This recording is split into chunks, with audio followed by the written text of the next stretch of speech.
সুপ্রিয় দর্শক মন্ডলী, আসসালামু আলাইকুম। 21শে জুলাই মাইলস্টোন ট্র্যাজেডির যে ভয়াবহ ঘটনা এবং পরিণতি, সেটি আমি অনেকটা কাছ থেকে দেখেছি এবং ঘটনার কিছুক্ষণের মধ্যেই আমি সেই স্পটে পৌঁছাই। আমি জানি না দুর্ভাগ্য কিনা সৌভাগ্য, আমি যেখানে ঠিক ঘটনাটি ঘটে তার অনেকটা কাছেই 1-1.5 কিলোমিটারের মধ্যে অন্য একটি অনুষ্ঠানের শুটিং করছিলাম। তো হঠাৎ করে আমি শুনি যে আমার খুব কাছাকাছি একটি প্লেন ক্র্যাশ করেছে মাইলস্টোন স্কুল অ্যান্ড কলেজে। আমি সাথে সাথে সেখানে ছুটে যাই এবং আমি সারা দিন সেখানে ছিলাম। আমি গভীর রাতে বাসায় ফিরি, অর্থাৎ কিছুক্ষণ আগে বাসায় ফিরি।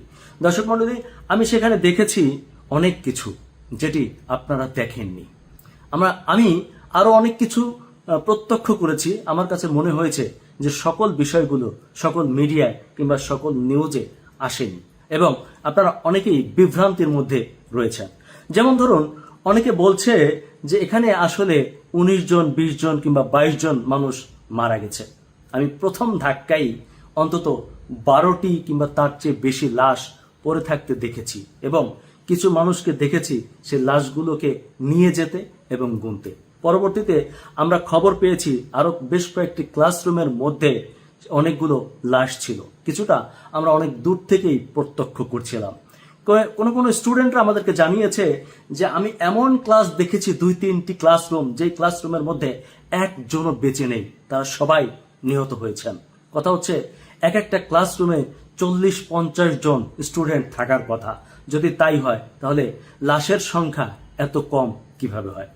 এটি নিয়ে একটি কনফিউশন দেখা দিয়েছে। তবে আমরা আশাবাদী, আমরা এখনো আশা রাখছি যে যেহেতু এখানে বাংলাদেশ সেনাবাহিনী আছে, বিমান বাহিনী আছে এবং ওনাদেরও ব্যাপক ক্ষয়ক্ষতি হয়েছে, এখানে লাশের সংখ্যা কমিয়ে দেখে হয়তো কারোরই স্বার্থ নেই।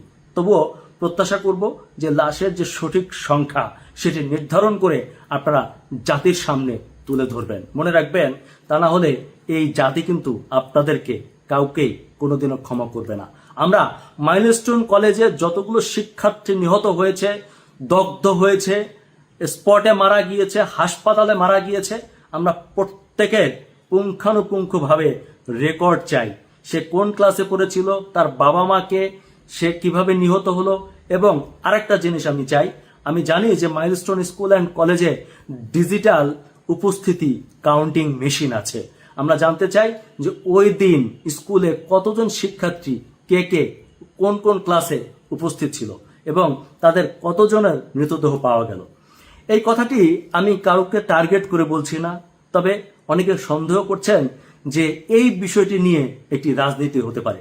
দর্শক মণ্ডলী, আপনাদেরকে জানাতে চাই, বাহিনীতে যারা আছেন সবাইকে বলতে চাই, এই দেশে লাশ নিয়ে বহু রাজনীতি হয়েছে। আমরা অন্তত আমাদের সন্তানদেরকে নিয়ে আর কোনো রাজনীতি এই দেশে দেখতে চাই না। আমরা চাই যেন এটির একটি সুষ্ঠু তদন্ত রিপোর্ট আমাদের কাছে আসে এবং সত্যিকার অর্থে যারা নিহত হয়েছেন তাদের একটি তালিকা আমাদের কাছে স্পষ্ট হয়। আমরা যেন কোথাও থেকে অভিযোগ শুনি না যে এমনটি হয়নি, এমনটি হয়েছে কিংবা কম বেশি করা হয়েছে।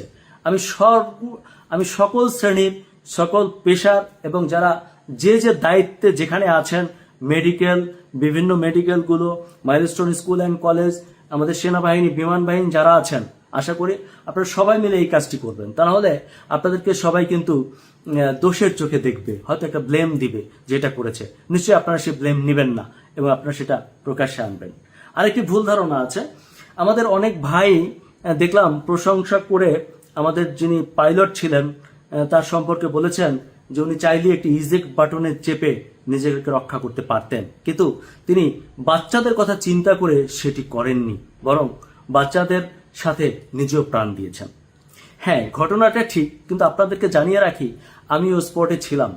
আপনাদেরকে জানিয়ে রাখি সঠিক তথ্য হচ্ছে যে পাইলট প্লেন ক্র্যাশের আগেই ইজেক্ট বাটনে চাপ দিয়েছিলেন এবং তিনি প্যারাসুট নিয়ে উপরে উঠে গিয়েছিলেন। আমরা স্পটে সেই প্যারাসুটের বেলুনটিও পরে থাকতে দেখেছি, যার ফলে প্লেন যে ভবনে ক্র্যাশ করেছে প্যারাসুট এবং পাইলট অপর ভবনে ধাম করে পড়ে গিয়ে একটা রুমের মধ্যে ঢুকে অর্ধমৃত অবস্থায় ছিল এবং সেখান থেকে সেনাবাহিনী ওই পাইলটকে উদ্ধার করে এবং সিএমএইচে নেওয়ার পর তিনি মৃত্যুবরণ করেন।